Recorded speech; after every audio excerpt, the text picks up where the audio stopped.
Gala, kumusta? Mayong gabi na sad diha kaninyo nga nagsubaybay na sad nini nga programa sa Jesus is Forever with Bishop Weng Pacheco. Salamat kaayo sa Ginoo, dalaygo ng buhi nga Dios mga igsoon nga aniya na punta karon no para paghatag og awit no before nato sugdan ang atong programa diya sa tong Ginoo, ato sang awitan tungod kay takos siya sa tanan nga naa kanato no, daigo nato siya pinaagi sa mga pag-awit og tanan nga naa kanato alang ng pod kaniya. Yan na pud tay bagong awit karon mga igsoon. I believe mabless mo sa mensahe ani nga kanta nga gimugna kita sa Dios tungod kay natay purpose.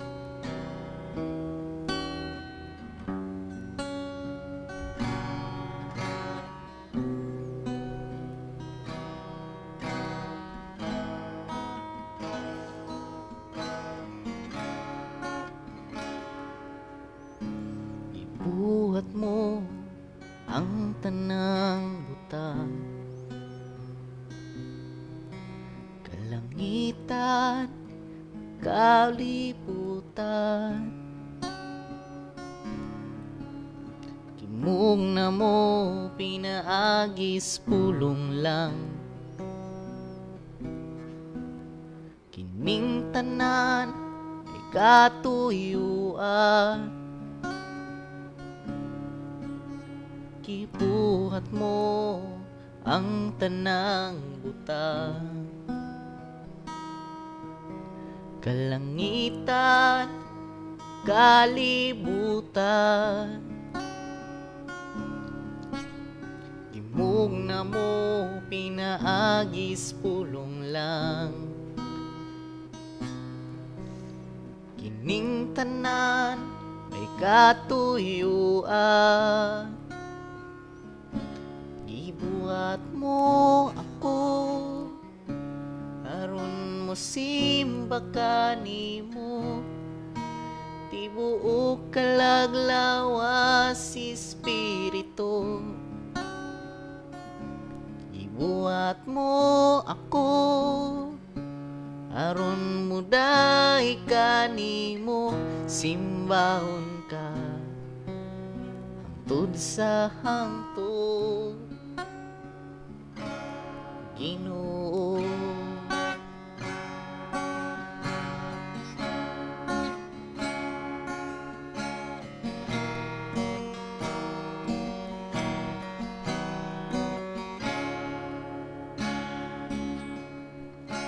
Ibuhat mo ang tanang butang, kalangitan, kalibutan, imong na mo pinaagis pulong lang, kining tanan may katuyuan,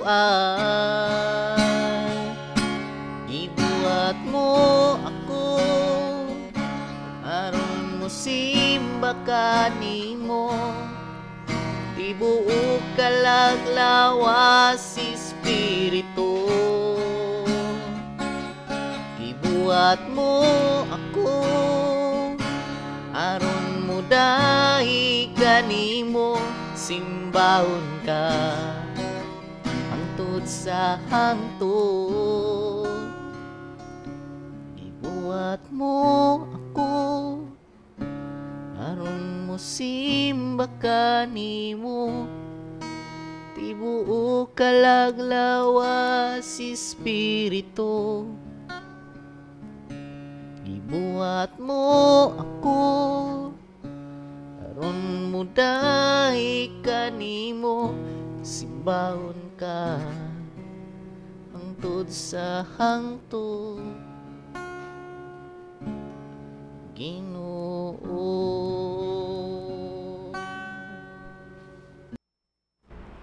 Ang himaya sa Dios kaniya lamang no, dili para sa tao. Maayong gabi sa tanan mga kaigsunan, akong mga pangumusta sa tanan nga nag-support nining maong programa.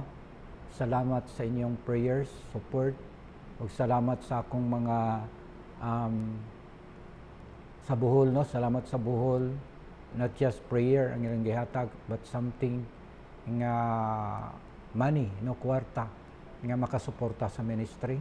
Salamat sa inyong mga kinabuhi o bisan pa sa mga kaiksunan sa Manila, sa Davao, sa Hawaii, ug sa uban pang mga nasod nga naabot kining maong programa.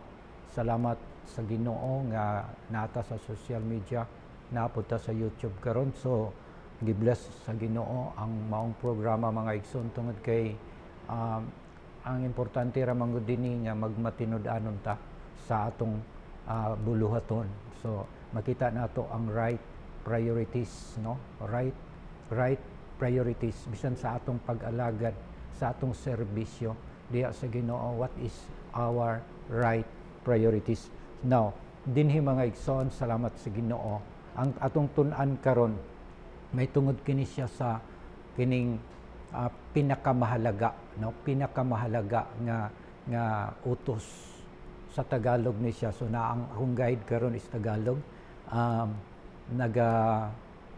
Tudlo ni siya sa ato karon nga unsa di ay ang pinaka mahinungdanon or importante nga sugo, no? So sa Pilipos kapitulo 3 bersikulo 10 ug 11 mao ni siya ang gitawag mga igsoon nga moingon ta nga napabadi ay pinaka-importante sa pulong sa Dios. Yes, naapag gihapoy pinaka-importante mo na. Importante man ang tanan, mga igsoon. Ang mensahe, ang pulong, importante man tanan, pero naapag gitawag og espesyal or bag-o para kanimo, para kanato. Nga naman, naabay ay mga hidden things nga wala pa nato nakatuni. Naapoy mga secret things nga wala nato nakatuni. Og naapoy gitawag og hidden sins, mga sala nga tinaguan mga igsoon nga wa pa nato na kumpisal ngadto sa Ginoo kay naghuna-huna ta nga wala ta na sipiyat, wala ta na sayop. Kanang gamay nga pagpasigarbo, maghuna-huna ta nga wala ta nagpasigarbo, pero nagpasigarbo kita gihapon igsoon na sikreto lamang pagpasigarbo. Sala gihapon na siya mga igsoon. Nangluod ka tungod kay wala ka mapatughi sa imong gusto. Secret sins gyapon na siya kay wala man nato nag-acknowledge, wa man ta naghunahunaan nga sayop di ay na ang ato lang gihunahuna nga okay ra mangluod, okay ra masuko, okay ra maglagot, okay ra magpasigarbo, okay ra mahimong maghinakog ginagmay, ano? Kabalo ba ta nga dili na ta iya sa atong kaugalingon, iya na ta sa Dios. Matod pa sa 2 Corinthians 5:17, ang tanan nga naa na kang Kristo bag-o nang binuhat, ang daang butang ng labay na ug nagsingabot ang mga bag-ong butang. Now, bless kay ko nining quotation nga nagingon, open your mind before your mouth.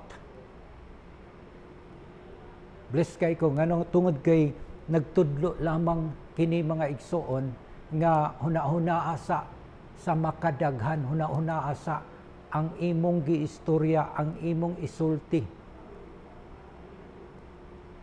Huna-huna asa para walay maapektuhan, walay masakitan. Ang tanan mga igsoon akong gisulti naa sa Ecclesiastes 12:14, the hidden things, the hidden sins, you know?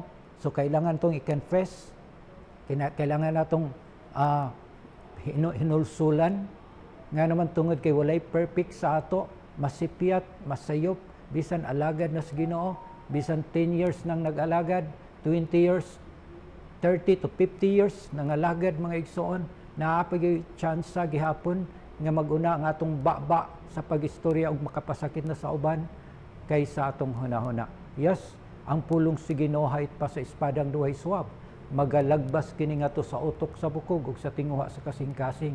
Sometimes ang madrive sa atong pagdumala ang atong emosyon, labi na kung wala ka na prepare sa pagbarog diha sa taliwala mga igsoon. So praise the Lord. Atong basahon Philippians 3:10 to 11.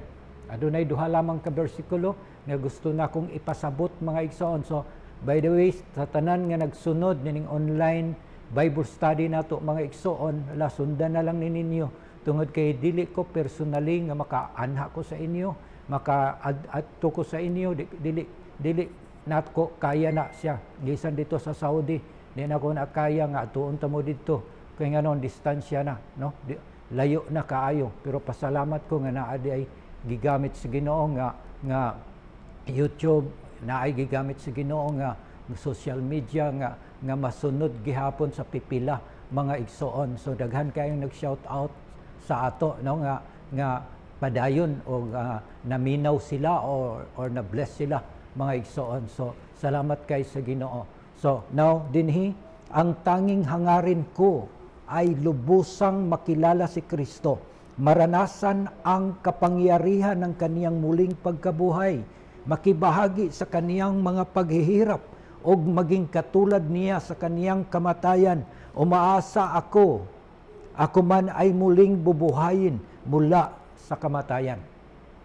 Now, para maunawaan natin sa kabila ng lahat ng ating pinagkakaabalahan, ang malalim na pagkakilala kay Kristo ang tunay na yaman at pinakamahalaga sa lahat. Yes, tinuod na I accept ang pagpangalagad sa Ginoo, ang pag-serve sa Ginoo, mga igsoon, may pinaka-importante, no?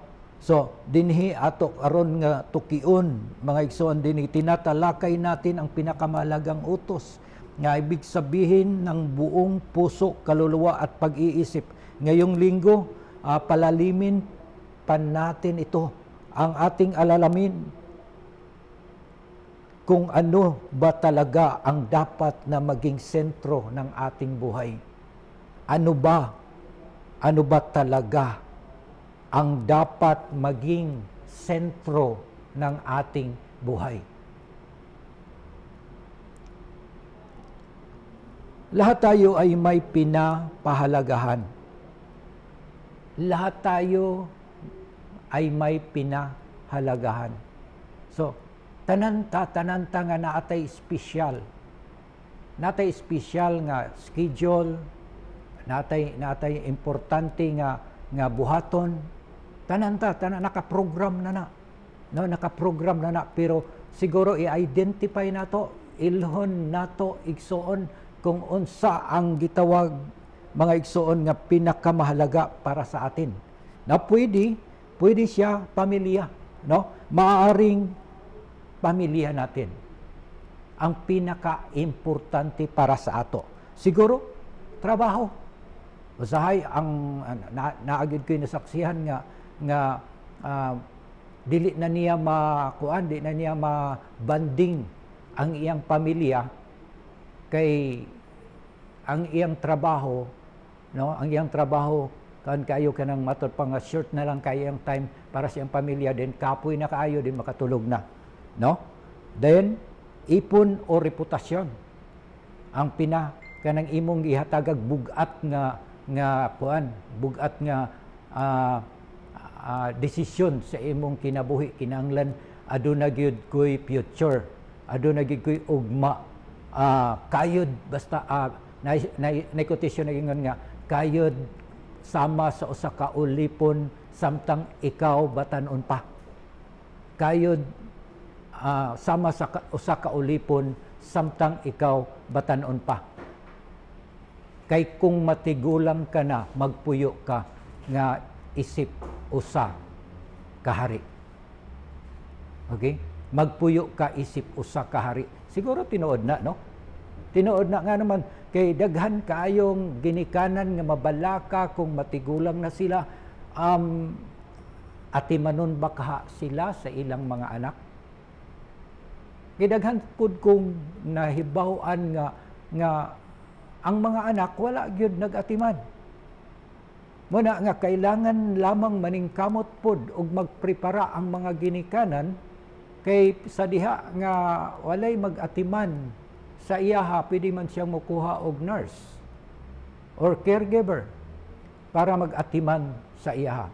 Nayus og wala kay natigom. Wala gyud ka. O nagibiyaan ka, wala na nagsilbi sa imo. So, unsay may tabo sa imo? Luoy ka. No? So, kinsay may masala ani? Kita ra gihapon as person. Dili na to masala atong anak ano. Ikaw gyud akong anak, wa gyud kay kuan, mudo, wala gyud kay huna-huna, wala gyud kay kanang pag-abag ni pagtabang. No. Iya man ang right. Iya man ang katungod. Di man imo siya mabutaan kay iya man na. Imo siyang giampo nga mabago para nga maatiman ka. Pero dili ikaw ra. Nga naman kay ikaw ginikana nagapasagad lamang ikaw sa imong pagkabatanon pa. No? Wala ka na ning kamot, ang uban gyud wa gyud.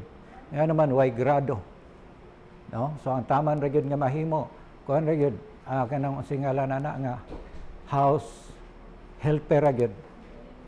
No, housewife or nurse balay. Mora gyud na siya mga igsoon. Manang kailangan nato, no, ang government nag-require sa ato nga adunay tay is adunay GSIS ngano para natay pension. No? Wala kay gihimo na, wala kay gibuhatan na, ikaw ra gyud gyapon ang mag-suffer. Usa lang ni siya kapag kuan. Pag kining paghatag og gamay nga pagtulunan alang sa matag usa. Alang sa matag usa kay gitawag man ni siya practical. Practical ra gihapon ni siya mga igsoon. Wala tay ma-blame ani, kita ra. Now, dili pud ka maka-blame igsoon nga na impierno ka tungod niya. No? Dili nimo siya ma-blame. Si right or si left, ikaw na sa center, dili mo ma-blame nga ikaw magisad-an ani or ikaw right mo sad-an ani. Ikaw maoy nag-decide igsoon. Ikaw mo'y nag-decide. Kung wala di mo gi-entertain si left and right, makapadayon ka sa imong pagpangalagad. Apan gihimo man nimo silang kapandulan, nagpapandol man pud ka sa ila, kinsa man ang sayop, sila, si right or si left. Ang salaan ani, dili ikaw. Sa diha sa judgment day, sa panahon sa hukom, igsoon ikaw ang moatubang, dili si left, dili si right. Ikaw ang moatubang. Now, tungod kay nagpapandol man ka, na kay reward nga judgment. No, so sa atong pagpangalaga dapat naay gitawag nga abtik nga pagkuan ba kanang abtik ka, clever ka, dayon nakapokus ka. Nakapokus ka kay daghan kaayo. Bisag ang runner gani mga igsoon dili basta-basta. No, ang runner dili basta-basta sa iyang pagdagan. Dili pwede maglingi-lingi, dili pwede mo entertain sa iyang kauban. No, nga naman tungod kay kitong i-entertain mo imong kauban mo na toy say way nga hinay ka. Mo na toy way nga gitintal ka, no? So kailangan focus ka sa imong dagan nga walay huna-huna nga nakay kauban. No? Nakapokus ka, nakapokus. Bungol ka sa iyang isulti, bungol ka sa mga pag-istorya sa audience, bungol ka na. No, dili ka dapat maminaw ana, nakapokus ka. Mo gihapon sa atong pag-alagad, nakapokus ka. Nakapokus kay daghan kayong pagsulay. Daghan panulay mga igsoon. No? Okay, open your mind before your mouth. Okay, sa talatang ito, inilatag ni Pablo ang kaniyang life mission. Ang kaniyang tanging hangarin ay hindi kayamanan o posisyon, kundi ang lubusang makilala si Kristo. Hindi ito simpleng pagkilala sa pangalan lang, kundi isang malalim na relasyon. Wow! Binanggit din niya ang pagnanais na maranasan ang kapangyarihan ng kaniyang muling pagkabuhay. Ito ang kapangyarihang nagtagumpay laban sa kamatayan at ang pinakamatindi, handa siyang makibahagi sa kaniyang paghihirap. Ibig sabihin, handa siyang magsakripisyo at mamatay sa sarili para lang masunod ang kalooban ng Diyos. Upang lubos nating maunawaan ang bigat na sinasabi ni Pablo, kailangan nating alalahanin ang kaniyang nakaraan. Dati, isa siyang parisyo. Ang parisyo isa ka sikat nga relihiyon o pinakadako nga relihiyon dito sa Juda.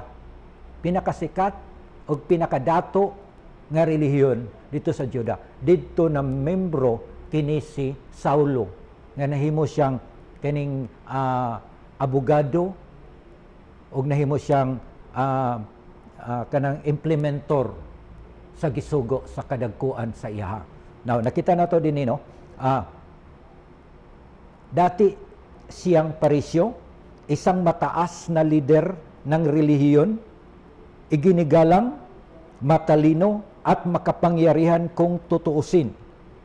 Nasa kaniya na ang lahat ng tagumpay sa mata ng tao. Ngunit nang makilala niya si Kristo, itinuturing niyang basura ang lahat ng iyon kumpara sa halaga ni Kristo.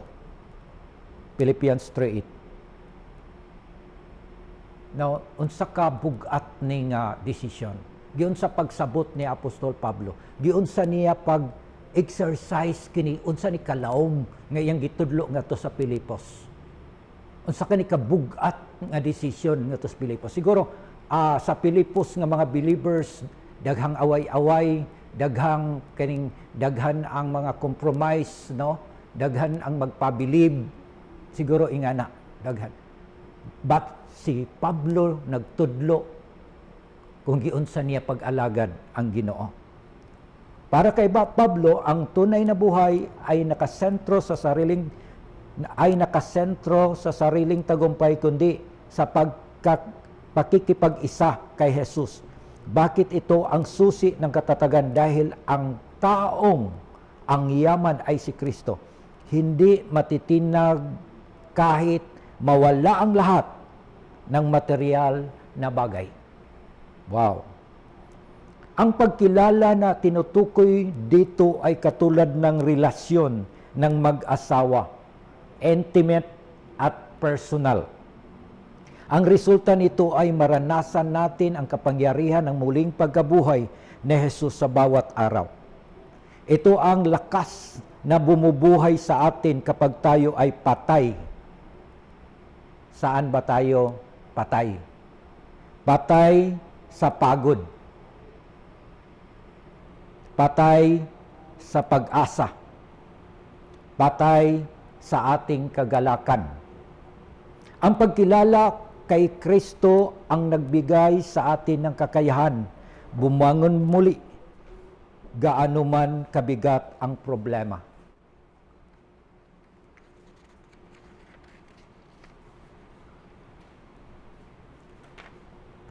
Amen. Madalas tayong maging abala sa paghangad ng magandang buhay para sa ating pamilya. Masarap na pagkain, maayos na bahay, o dagdag na kita. Bagamat mabuti ang mga ito, nagiging mapanganib kung naunahan nito ang ating pagkauhaw sa Diyos. Ang hamon sa atin ay suriin ang ating mga prioridad. Number 1, sino o ano ang nakasentro ng ating atensyon ngayon? Kung titingnan ang ating schedule at ginagastos, masasabi ba nating si Kristo ang pinakamahalaga? May ikaw rin makatubagan na.